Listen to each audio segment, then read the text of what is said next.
like to introduce Morehouse, who, as you said, is a behavioral biologist, evolutionary biologist yeah. from Arizona State University. And big round of applause.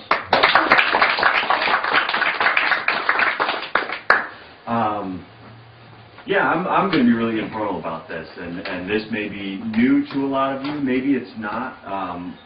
I think it's relatively intuitive when you start to hear about it, but feel free to interrupt me. We've got 20 minutes. 18, something like that. Wonderful. Okay, so I'm an evolutionary biologist at Arizona State University. I've been involved in some programs there that have been trying to introduce biological inspiration into the design classrooms on ASU campus through partnerships with the Biomimicry Institute, which is a nonprofit institute interested in disseminating information about the biomimetic approach. Just a couple of brief remarks at the beginning here. People have been talking about us being consumption limited or production limited. I think right now we're probably innovation limited. We have these enormous problems facing us as a species that we're trying to sort through. We're going to need some miracles here. And it's one thing to be able to compare two designs and see which one is better than the other. But those designs and those design ideas are limited by the creativity of the engineers that are working on them and what we're able to dream up as being good solutions to these problems. And so what I'm going to be talking to you about is even one step before comparing two designs, which is how do we come up with innovative design solutions that meet some of our greatest challenges right now. And what I'd like to point you to is the big word up here, the biggest word up here, which is nature. Nature is the world's oldest and most successful research and development department. I've got a quote in my email that says, "Natural selection is a mechanism for generating an exceedingly high degree of improbability." In other words, the natural kingdom has been able to produce incredibly improbable but elegant solutions to very challenging problems that have a lot in common with the ones that we're facing right now. Have you tried to convince the dinosaurs of this? Well, they're not here with us today. Otherwise, we might have some conversations. I'm not necessarily talking about being inspired by dinosaurs, although they might have some great insights for us. But I am talking about being inspired by living phenomenon around us, that we can go into our backyard and find really elegant solutions to very thorny problems by paying attention to life. So this is really, from the perspective of today's talk, why you should ask nature.org about ways of solving particular problems for you. And the .org part is this website, which is a partnership between Autodesk and the Biomimicry Institute. It is an online tool for anybody to get involved in looking at ways that nature has solved complex problems, and to start you thinking about where you could be inspired in your design, or where your clients could be inspired in their design by nature. And I'll get into this in more detail in a moment here. But I'd like to first start with what biomimetic thinking is all about. So what is biomimicry? This has been happening for a long time in the scientific community under various names: bionics, biomimetics, and other unnamed categories. People have been interested in trying to simulate life or trying to take inspiration from life. Janine Benyus wrote a book called Biomimicry in 1997, and she's one of the largest voices and proponents of this approach now. She's really been responsible for bringing these ideas to the public sector, to people actually designing products, as opposed to this being merely an academic pursuit. And she defines it this way. She says, biomimicry is an emerging discipline that seeks sustainable solutions by emulating nature's designs and processes. So that's it in a nutshell. We're looking to nature for sustainable solutions to our most pressing problems here. And this approach has had incredible success thus far, but it's just beginning. AskNature.org has about 36 products that have been brought to market on it, I think, but it has somewhere on the order of, right now, of 1,800 biological examples. So only 35 of which have been capitalized on and brought to market. So there's this enormous wealth of information there. It's growing by the day. People are contributing to this. But there's a massive amount of information that has not been used to inspire design yet. So I just want to walk you through some examples of biomimicry that have actually come to fruition. I'm going to start with a really familiar one. This is the burdock right here. Anybody who's lived in environments where these things are around, if you have dogs, cats, or wool socks, you will find these things at the end of a hike. And a Swiss engineer named George de Messerel actually was really frustrated by these things. He had these long-haired hunting dogs. He loved hunting on the weekends. He'd come back and he'd have to spend an hour or two getting these things out of his dog's fur. He was also really frustrated by buttons, of all things. As an engineer, he found buttons to be very clunky. They couldn't hold a lot of weight. They were difficult to take to unbutton. If anybody wears pants with button flies, you know what I'm talking about. They're clunky objects. They were an elegant solution at the time, but he wanted a better fastener that could hold more weight. And the result of that was Velcro. All right, and it took him 25, maybe 30 years to actually bring this into a product. And then the first people that adopted this were not the fashion industry. They thought this was terribly ugly. Looked like a couple of pieces of ripped fabric. The first market for this was NASA. This is a great way of holding together spacesuits. Easy to pull apart, but very strong connection. A square inch of this material is strong enough to hold up me, a 180-pound person. So incredibly strong holding power, but very easy to pull apart. When we move on past this to a couple of other quick examples, this is the boxfish, coral reef fish. It's really attractive, as you all can see. Doesn't look terribly aerodynamic, right? One of the distinctions of this fish here is that it lives in coral reefs in areas where there are a lot of wave action. So it is able to withstand wave action, be stable in wave action situations, deal with being run up against coral repeatedly, and it's actually quite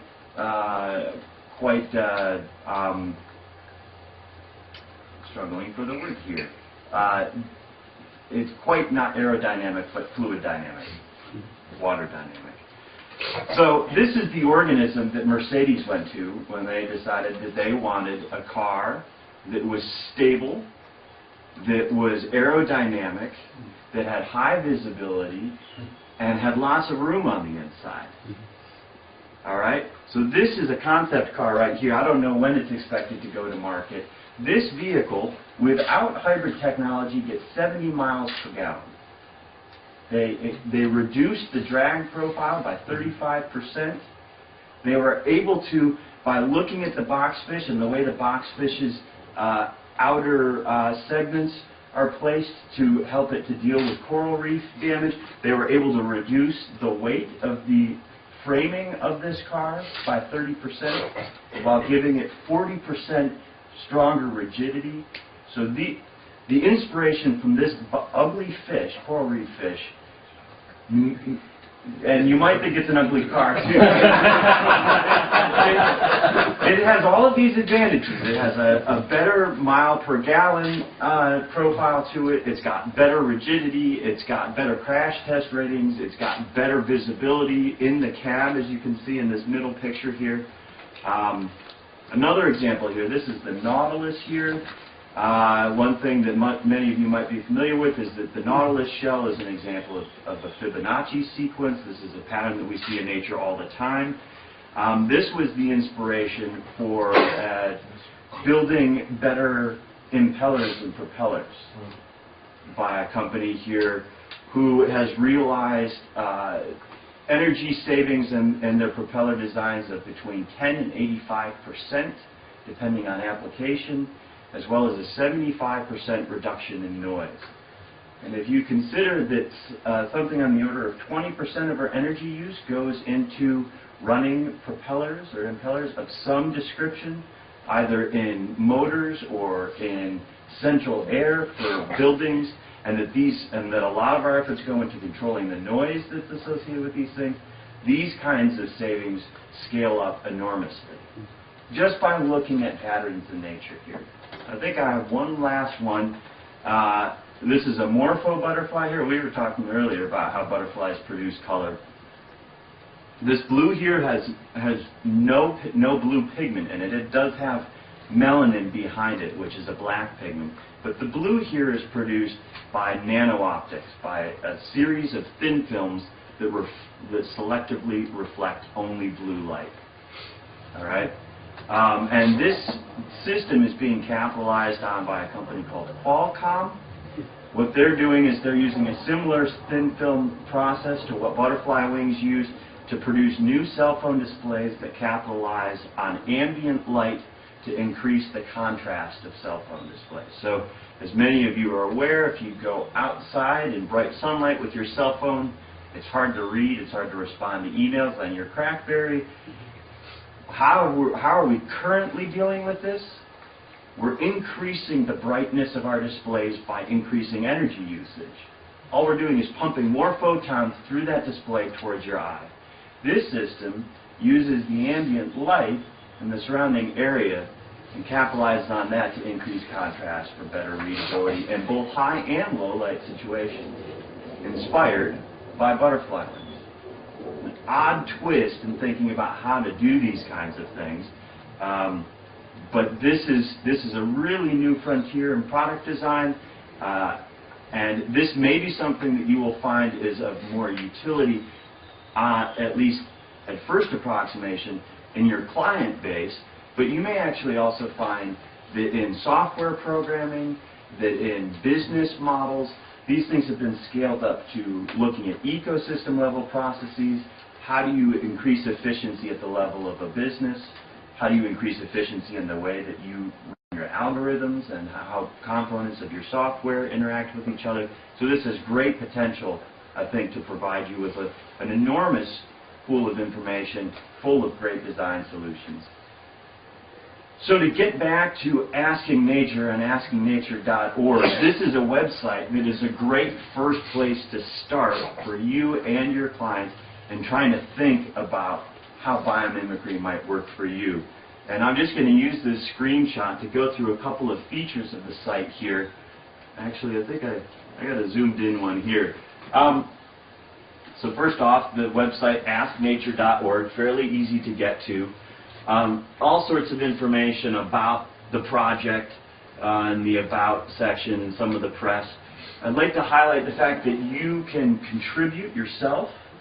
One of the big capabilities of this site is that it has a social networking component to it, so people develop profiles.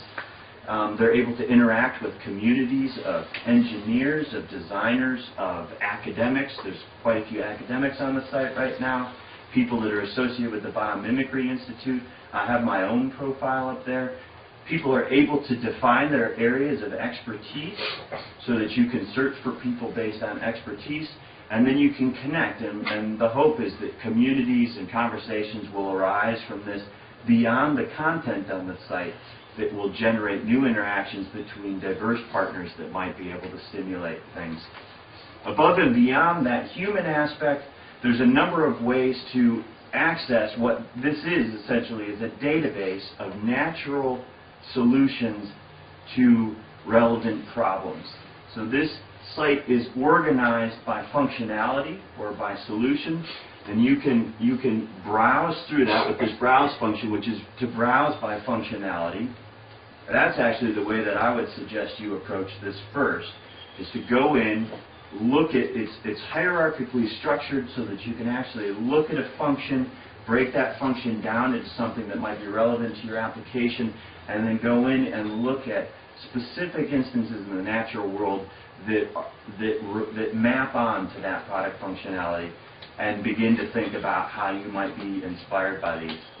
Now the idea is to eventually have products that at market or on their way to market that have been inspired by these. But there's, like I said, there's only about 35, 36 of those on the site right now. So lots of unexplored turf for people. The other way that you can go through this site is just by this search bar up here. You can type in whatever you like into that. It does have an autofill option, which is really nice. So you start to type something in, and it will try to predict what you're looking for and have click-through links right there. You can also, there's a number of much more well-developed profiles here, which are these featured pages where they have a lot of information. And that's a nice place to start, or tell your clients to start, just to look at how the site is organized, how the information is organized. What are some of the real success stories here? So you can see here this iMod display is on their featured profile. How can you use butterflies to do things? They've got self-cleaning paints, pigment-free colors, materials like things called Morpho which are new textiles that are both self-cleaning and colored by structural mechanisms. All sorts of wowie-zowie kind of stuff to just get the creative juices flowing. But then you can go into this hierarchy and begin to think much more specifically about product applications for your specific problems, or natural phenomena that might help you out. You have a question? Can I congratulate you on a wonderful site before I run out for lunch? Yes. Absolutely. Congratulate all of you. Okay. All right, so, yeah. I won't keep the rest of you much longer, but my title said the illustrative past, which I would say is nature, and the bright future of design. And I want to convince you that this really is part of the future of design. And one of the ways, if the ugly box fish Mercedes car or these new cell phones displays are not convincing enough to say that this is where a lot of corporations are moving to try to get new design ideas, I want to convince you that the next generation of product designers this is becoming part of the way they're trained, part of what they're expecting to use as tools in their jobs. This is something that corporations are now hiring for. So this is a wave that is moving into the actual workforce. And part of that wave is happening at Arizona State University in a really unusual program called Innovation Space. I wish Prasad Baradkar could be here today. He won't be, but he will be here tomorrow. He is the lead faculty on Innovation Space as well as one of the developers of this.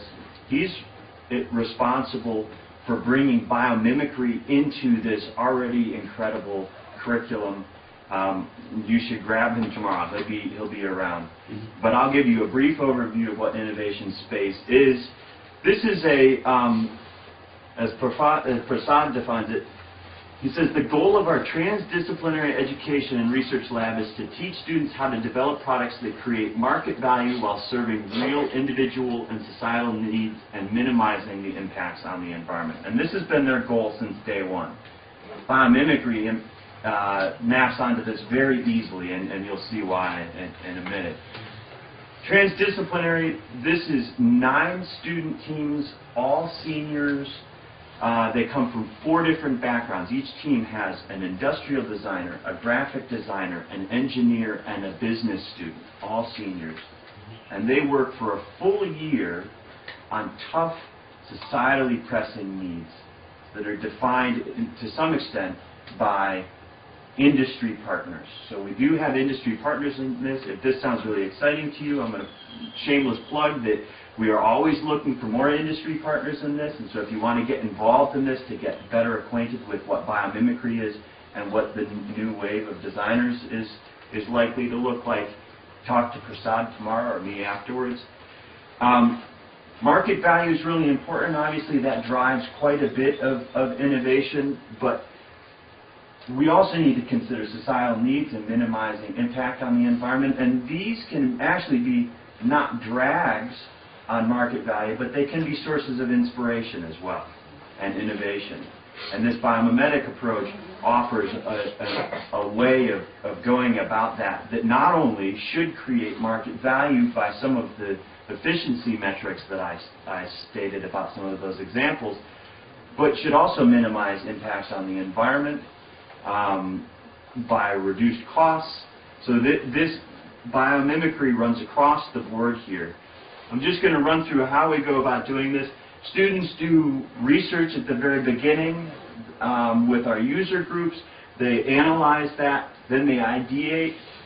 And this is where biomimicry comes in. So I work with the students in small groups or one-on-one to look to the natural world for ideas to satisfy the user needs that they've defined in their research analysis.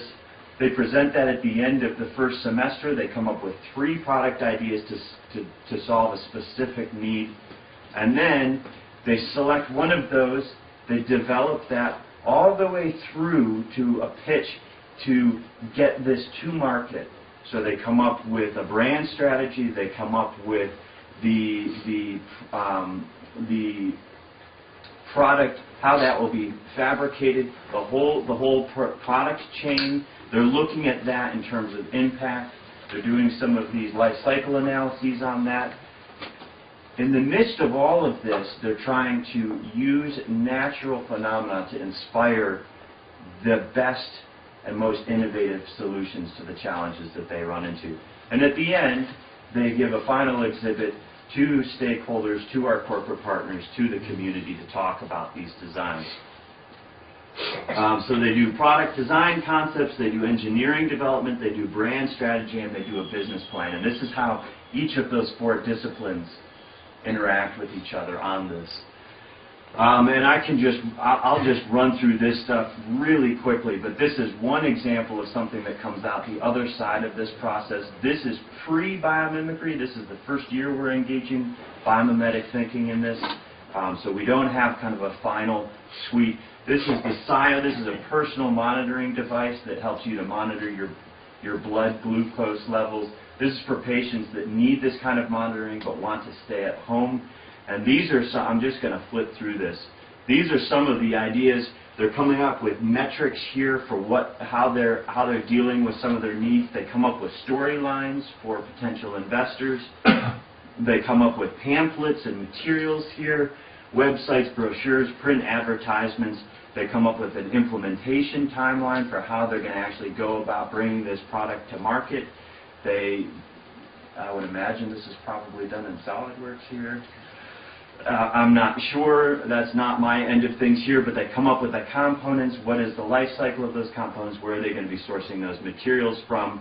And then they pitch all of this to the partnerships that have included Herman Miller, Procter & Gamble, a whole string of them, which I cut out of this presentation earlier. But large corporations are interested in this kind of thing. And this is also a place that these corporations get inspiration for how to organize their own design process. They're actively involved throughout the 2-semester part of this program, and they're able to come in and see how this is working and try to implement that in their own design labs. And this is another way that biomimicry is entering into the private sector, is through corporations interacting with these student teams and how they're working. So, asknature.org. I think this is a great place to start with this. And your local biologist. Very good. Thank you.